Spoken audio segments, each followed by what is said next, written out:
வராகியே துணை. ஏன் அன்பு தங்கமே, யார் முதலில் பேசுவது என்று நீயும் உன்னுடைய துணையும் இப்பொழுது சண்டை போட்டு வருகின்றீர்கள். இருவரும் ஒருவருக்கு ஒருவர் புரிந்து கொண்டு இப்பொழுதுதான் வந்து இருக்கின்றீர்கள். இருந்தாலும் உங்கள் மனதுக்குள் நீயாக பேசுவார் என்று அவரும், அவர் முதலில் வந்து பேசுவார் என்று நீயும் உங்கள் வாழ்க்கையை இப்பொழுது எதிர்பார்த்து கொண்டு இருக்கின்றீர்கள். ஆனால் உன்னுடைய வாழ்க்கை துணையால் உன்னை விட்டு இருக்க முடியவில்லை. அதனால் அவர் உன்னிடம் பேசவும் வருகின்றார்.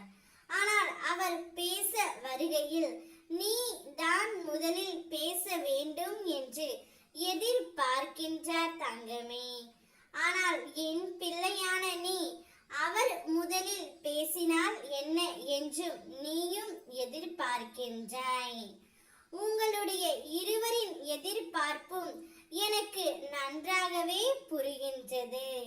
ஆனால் யாராவது ஒருவர் விட்டு கொடுத்தால் தானே வாழ்க்கை சிறப்பாக இருக்கும்.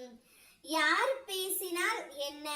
உங்கள் இருவருக்கும் இடையே இருக்கின்ற ஒற்றுமை என்பது எல்லோருக்கும் அறியக்கூடியதான். கணவன் மனைவிக்குள் விட்டு கொடுப்பது வாழ்வதுதான் ஒரு மிக சிறப்பான வாழ்க்கை. அதனால் அவர் பேசுவார் என்று காத்து இருக்காமல் நீயாகவே போய் பேசு தங்கமே. இதில் ஒன்றும் குறையில்லை. அவர் மனம் திருந்தி மனம் வருந்தியும் வந்திருக்கின்றார். அவருடைய மனதை ஆறுதல் படுத்துமாறு 4 வார்த்தை பேசு தங்கமே. அனைத்தும் நல்லதாகவே நடக்கும். உன்னுடைய உண்மையான அன்பை புரிந்து கொண்டுதான் உன்னை தேடியும் அவர் வந்திருக்கின்றார். அவரை அலட்சியப்படுத்தாமல் உன் மனதில் உள்ளதை வெளிப்படையாக பேசு. உன்னோடு உன் அம்மா நான் அமர்ந்து இருக்கின்றேன். என்னை நினைத்துக்கொள். அனைத்தும் உனக்கு சாதகமாகவே இருக்கும். ஓம் வராகியே துணை.